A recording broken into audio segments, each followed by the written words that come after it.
Good morning, class 7. Let's start the chapter 1.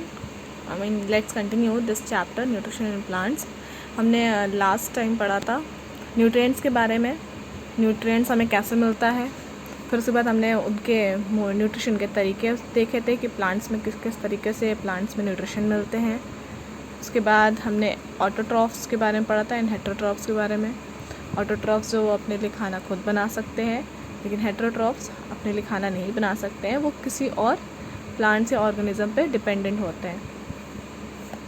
उसके बाद हमने फोटोसिंथेसिस के बारे में पढ़ा था। फोटोसिंथेसिस का प्रोसेस क्या है, वो कैसे प्लांट्स में जैसे प्लांट्स अपने लिए खाना बनाते हैं और वो कहाँ पाए जाते हैं, कहाँ। Leaves are the food factories of plant. Photosynthesis कहाँ से बनता है? लीव से बनता है। उसके बाद हमने सेल्स के बारे में पढ़ा था।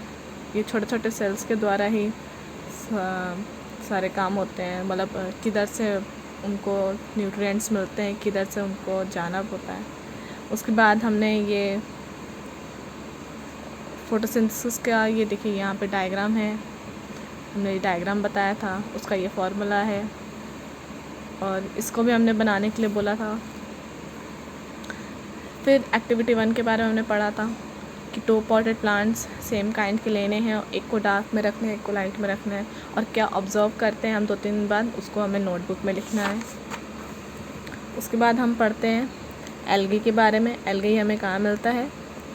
वो पानी में मिलता है, जो ग्रीन पैचेस होते हैं उसको हम एल्गी कहते हैं। फिर और भी सारे मोड्स हैं न्यूट्रिशन बनाने के लिए प्लांट्स में, जैसा कि हमने ये कैस्कटा के बारे में पढ़ा था, जो पैरासाइट है, किसी और प्लांट के द्वारा वो अपने लिए खाना प्रिपेयर करते हैं। उसके बाद हमने इंसेक्टिवोरस प्लांट के बारे में पढ़ा था, जो कि ये पिक्चर है। जैसे कि यहाँ पे इंसेक्ट फंस जाता है और फिर उसको वो डाइजेस्ट करने के लिए वो जूस निकलता है, उसके बाद ही वो अपने लिए न्यूट्रिएंट्स लेते हैं। फिर अब हम पढ़ेंगे सेप्रोट्रॉफ्स के बारे में। सेप्रोट्रॉफ्स मतलब जो सड़ी गली चीज़ों से जो बनते हैं, उनको हम सेप्रोट्रॉफ्स कहते हैं। आइए आगे पढ़ते हैं। You might have seen packets of mushroom sold in the vegetable market. सब्जियों के मार्केट में आपने देखा होगा एक पैकेट में मशरूम मिलता है। You may have also seen fluffy umbrella like patches growing on rotting would during the rainy season. बारिश के मौसम में आपने देखा होगा जो कि लकड़ी, जो टुकड़ा पेड़ का जो टूटा हुआ होता है, उसमें जब वो भीग जाता है बारिश के पानी में, तब उसमें से एक अम्ब्रेला टाइप का पैचेस निकलता है, उसको हम मशरूम ही कहते हैं। Let us find out what type of nutrients they need to survive and from where they get them. अब आइए देखते हैं उनमें किस तरह का न्यूट्रिएंट्स होता है, वो कैसे सर्वाइव करते हैं और उन्हें वो न्यूट्रिएंट्स कहाँ से मिलता है। ये आप मशरूम का देख रहे होंगे, मशरूम इस तरह से मिलता है। Boojho wants to know how this organism acquire nutrients. अब बूझो जानना चाहता है कि इस तरह के ऑर्गेनिज्म कैसे न्यूट्रिएंट्स एक्वायर करते हैं, कैसे उन्हें न्यूट्रिएंट्स मिलते हैं। They do not have mouths like animal do. उनके पास जानवरों की तरह मुंह भी नहीं है। They are not like green plants as the lack chlorophyll and can not make food by photosynthesis. और वो प्लांट्स की तरह क्लोरोफिल भी नहीं है उनके पास कि अपने लिए फोटोसिंथेसिस के द्वारा खाना बना सकें। Let's see activity 1.2। Take a piece of bread and moisten it with water. एक ब्रेड का टुकड़ा लीजिए और उसको भिगो के पानी में रख दीजिए। Live it in a moist warm place for 2-3 days और until fluffy patches appear on them.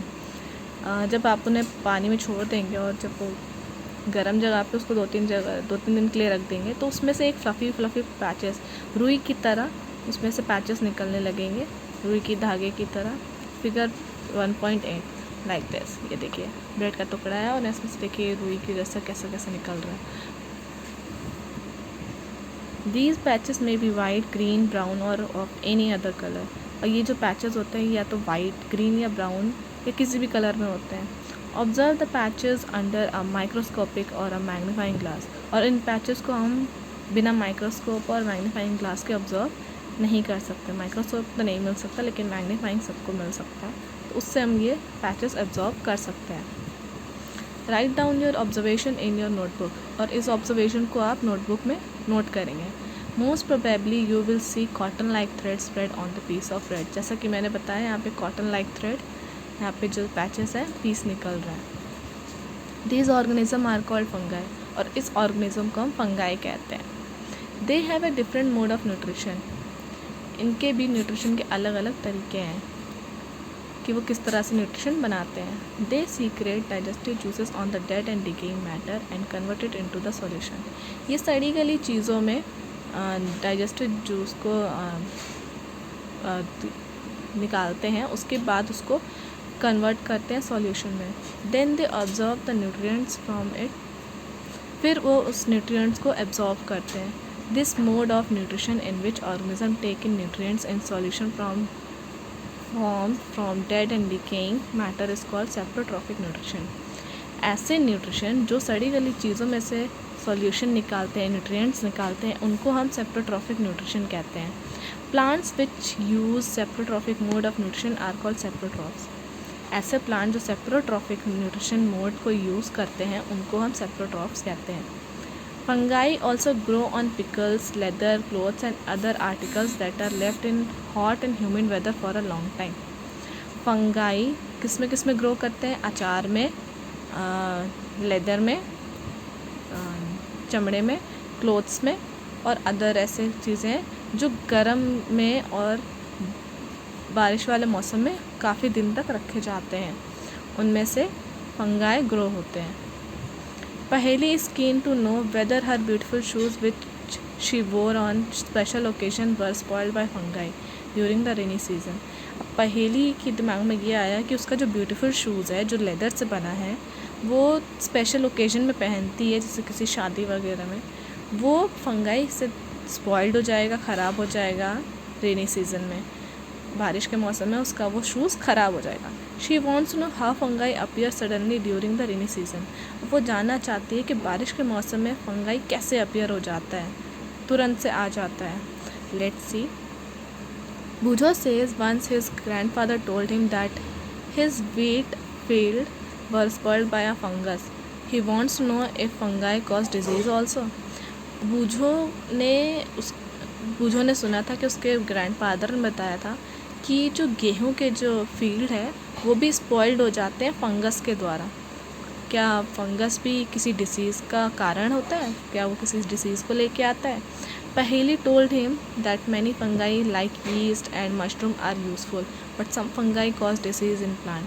पहेली ने तब बताया कि फंगाई जैसे ईस्ट और मशरूम, ये दोनों जो चीज़ें हैं वो यूज़फुल होती हैं, लेकिन और जो फंगाई हैं वो डिसीज़ों का कारण हो जाती हैं, मतलब उन बीमारी फैलाती हैं प्लांट्स में, एनिमल्स में एंड ह्यूमंस में. Some fungi are also used in medicine. और कुछ फंगाई मेडिसिन के द्वारा भी मेडिसिन के लिए यूज़ किए जाते हैं. During the rainy season they spoil many things. बारिश के मौसम में ये फंगाई काफ़ी चीज़ें ख़राब कर देती हैं. Ask your parents about the menace of fungi in your house. अपने पेरेंट्स से पूछेगा इस फंगाई के बारे में जो घर में मिलते हैं. The fungal spores are generally present in the air. और ये जो फंगल स्पोर्स है वो एयर, हवा में प्रेजेंट होता है. When they land on wet and warm things they germinate and grow.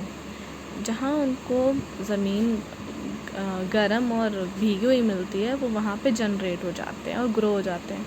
Now can you figure out how we can protect our things from getting spoiled. आइए अब हम देखते हैं कि कैसे हम अपनी चीज़ों को बचा सकते हैं ख़राब होने से. Some organism live together and share shelter and nutrients.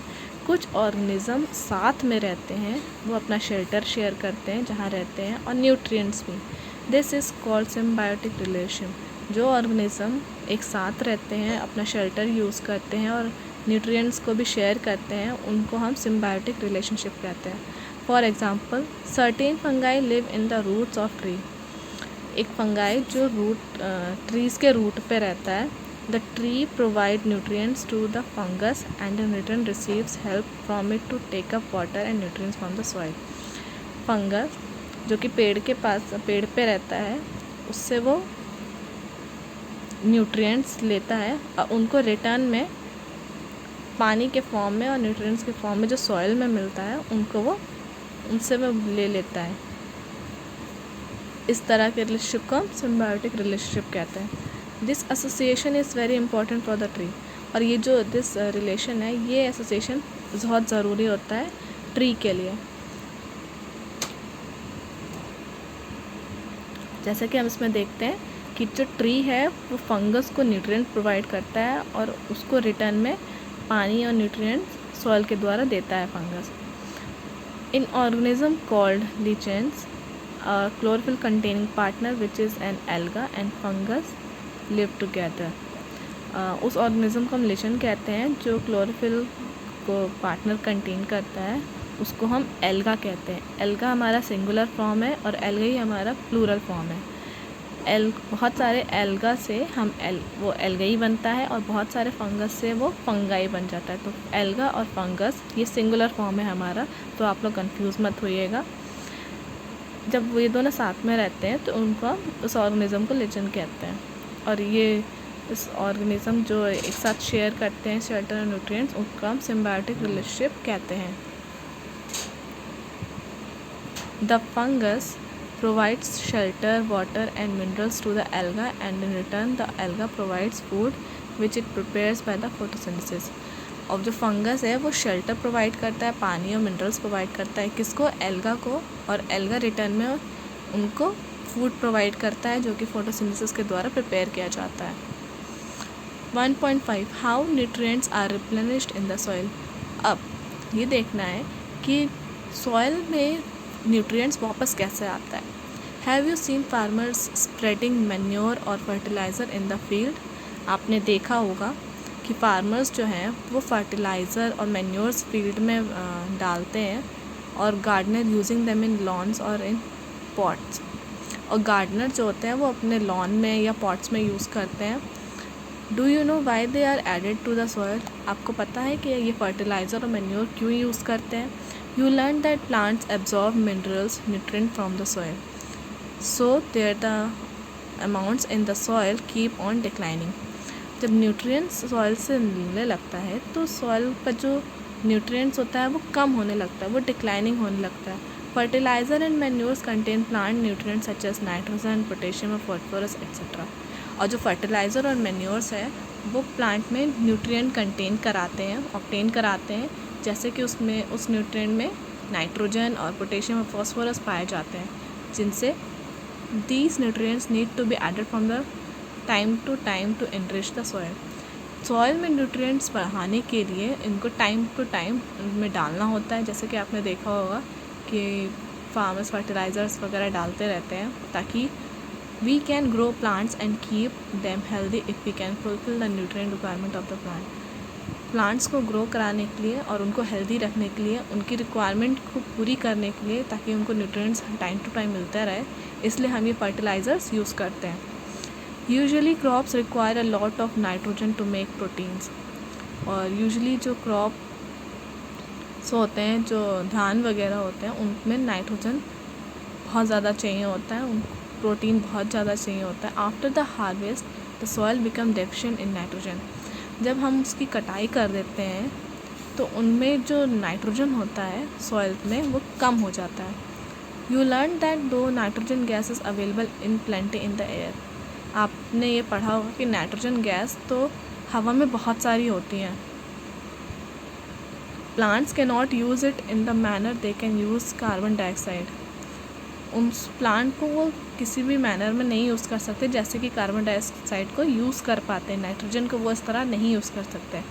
The bacterium called rhizobium can take atmospheric nitrogen and convert it into a soluble form. Bacteria भी आपका प्लूरल फॉर्म है और जो बैक्टीरियम है ये आपका सिंगुलर फॉर्म है। बहुत सारे बैक्टीरियम मिल के बैक्टीरिया बनाते हैं, यानी जो एक बैक्टीरियम है जो राइजोबियम के नाम से जाना जाता है, वो नाइट्रोजन को एटमॉस्फेयर के ज़रिए, एटमॉस्फेयर में जो रहता है नाइट्रोजन, उसको कन्वर्ट करता है किसमें, सॉल्युबल फॉर्म में। जैसे कि मैंने बताया था सॉइल से जो न्यूट्रिएंट्स मिलते हैं, वाटर और कार्बन डाइऑक्साइड सॉल्युबल फॉर्म में, उसी तरह ये राइजोबियम भी सॉल्युबल के फॉर्म में जाता है। But Rhizobium can not make its own food. Rhizobium अपने लिए खाना नहीं बना सकता है. So it lives in the root of gram, peas, moong, beans and other legumes and provide them with the nitrogen. तो ये रूट्स में, कौन से रूट्स में मिलते हैं राइजोबियम? धान में, मूंग की दाल, ये जितनी भी दाल है या मटर है, उन सब में ये सब नाइट्रोजन प्रोवाइड कराता है.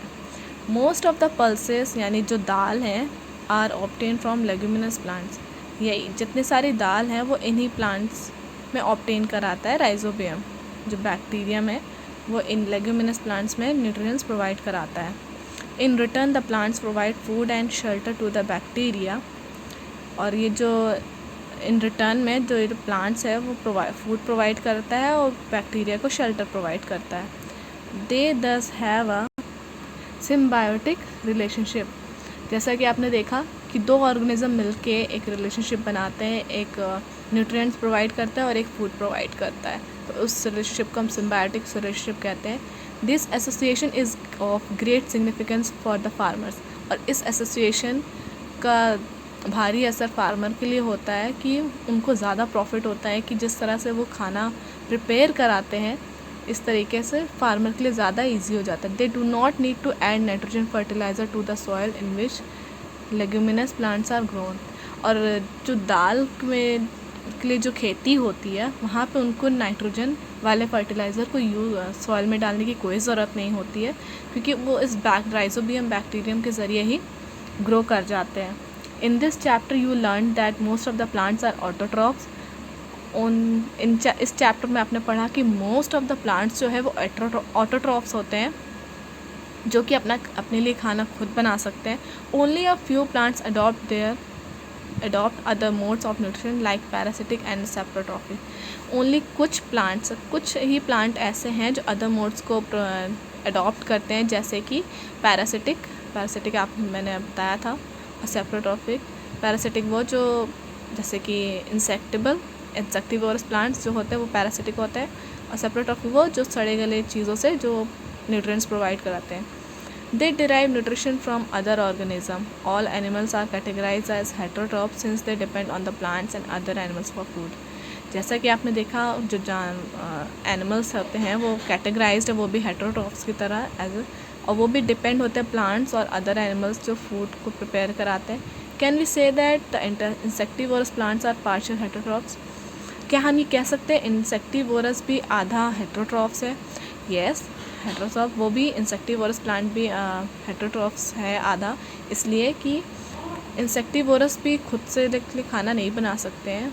वो आधा मतलब न्यूट्रिएंट्स तभी ले सकते हैं जब वो किसी और चीज़ को खाते हैं या किसी और चीज़ में.